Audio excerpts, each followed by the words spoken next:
Welcome to top Telugu. 24 అద్భుతమైనటువంటి సార్వత్రిక ఎన్నికల్లో ఊహించని రీతిగా చరిత్రను రాసేది మేమే, చరిత్రను సృష్టించేది మేమే అని చెప్పినటువంటి బాలకృష్ణ గారి యొక్క స్లోగన్ ఏదైతే ఉందో అది పూర్తి స్థాయిలో సక్సెస్ అయిందని చెప్పుకోవచ్చు. సరే, బలాబలాలు ఎలా ఉన్నా, జయాపజయాలు దైవాధీనాలు, ఎవరి బలాలు వారికి ఉంటాయి. దైవం నిర్ణయించినటువంటి ప్రకారమే విజయాలు సాధించారు. ఇక తెలుగుదేశం పార్టీ రేపు 12వ తారీఖు, జూన్ 12వ తారీఖు ప్రమాణ స్వీకారానికి సంబంధించినటువంటి ఏర్పాట్లు చకచకా సాగుతున్నాయి. దాంతోపాటు మంత్రివర్గ విస్తరణపై కూడా ఎంతోమంది ఆశావహులు వారి ప్రయత్నాలు కొనసాగించడం సర్వసాధారణం. అయితే ఇక్కడ ఆ 12వ తేదీ కేవలం ముఖ్యమంత్రిగా చంద్రబాబు నాయుడు గారే ప్రమాణ స్వీకారం చేస్తారా, లేకపోతే టోటల్గా క్యాబినెట్ మొత్తాన్ని కూడా ఒకసారి ప్రమాణ స్వీకారం చేయించి ఆ తర్వాత ఆ పోర్ట్ఫోలియోని ఏర్పాటు చేస్తారనేటువంటి సందేహానికి మనం తెరతీస్తూ, మాకున్నటువంటి పొలిటికల్ నాలెడ్జి ప్రకారం ఇప్పుడు నేను చెప్పబోయేటువంటి అభ్యర్థులే 90% ఉండే అవకాశాలు ఉన్నాయి.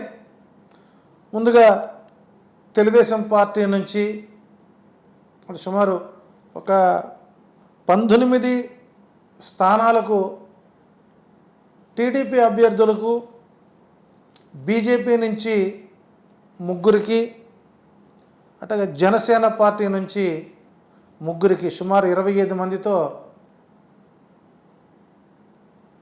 తెలుగుదేశం పార్టీ ఆంధ్రప్రదేశ్ ప్రభుత్వం కొలువుదీరబోతుంది. సరే, గతంలో జగన్మోహన్ రెడ్డి గారి మాదిరిగా వీళ్ళు 2.5 ఇయర్స్ వెళతారా, లేకపోతే కంటిన్యూషన్ చేస్తారనేది అది వారి యొక్క ఆలోచన బట్టి ఉంటుంది.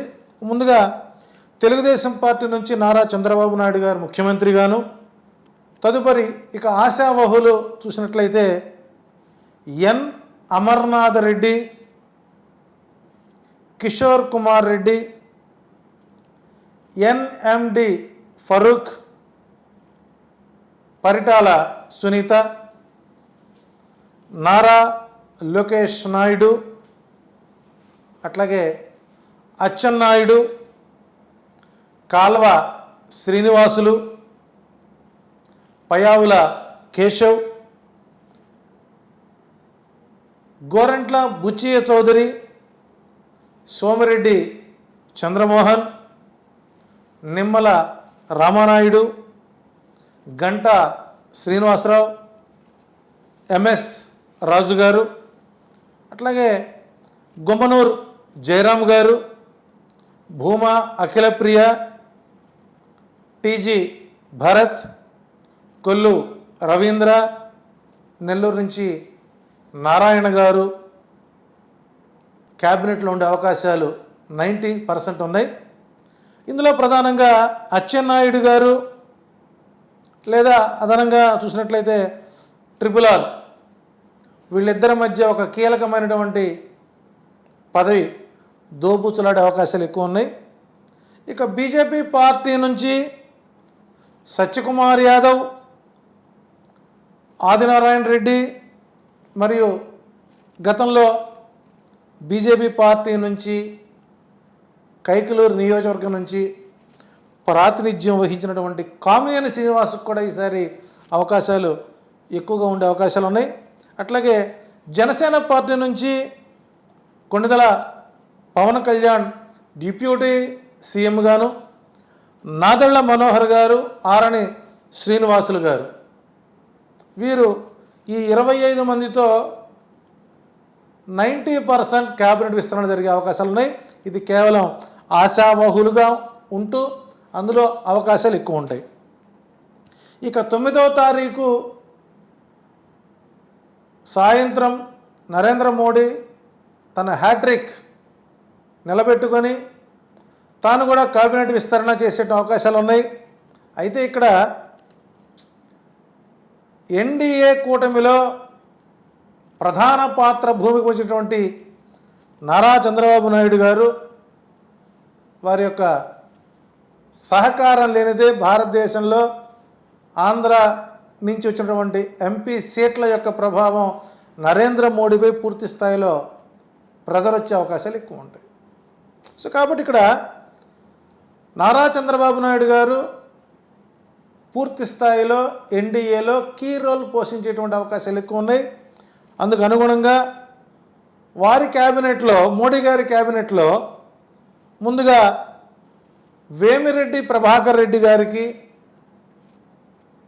శ్రీ భరత్ గారికి, కింజరపు రామ్మోహన్ నాయుడు గారికి, అట్లాగే బీజేపీ పార్టీ నుంచి దగ్గుపాటి పురంధరేశ్వరి గారు, సీఎం రమేష్ గారు, వీళ్ళకి కేంద్ర మంత్రులుగా ప్రమాణ స్వీకారం చేసే అవకాశాలు ఎక్కువ ఉన్నాయి. సో ఇక్కడ ఈ కేబినెట్ విస్తరణ ఎన్డీఏ కూటమిలో ప్రభావం బలంగా ఉన్నప్పటికీ ఇప్పుడు చంద్రబాబు నాయుడు గారికి కావాల్సింది స్పెషల్ స్టేటస్, దాంతోపాటు పోలవరం నిర్మాణాన్ని వేగవంతంగా చేయడం, అట్లాగే అమరావతి రాజధానిని పునర్వ్యవస్థీకరణ చేయడం ఆయన ముందుండే సవాల్స్.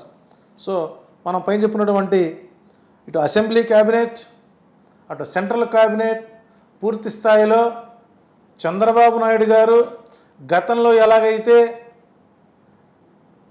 కీలక పాత్ర పోషించారో మరలా తిరిగి అదే కీలక పాత్రని పోషిస్తారని విశ్వసిస్తూ ముందుగా తెలుగుదేశం పార్టీ గెలిచిన అభ్యర్థులందరికీ, కాబోయేటువంటి మంత్రులందరికీ నా శుభాకాంక్షలు, శుభాశిస్సులు తెలియజేస్తున్నాను. ఇప్పుడు ఇచ్చినటువంటి నేను చదివినటువంటి ఏదైతే పేర్లు ఉన్నాయో అందులో 90% రావడానికి అవకాశాలు ఎక్కువ ఉన్నాయి. మరొక అంశంతో మీ ముందుకు వస్తుంది top Telugu TV. Thank you. Subscribe చేయండి. Please do subscribe to Please like, share and subscribe to top Telugu TV. Top Telugu TV. Top Telugu TV.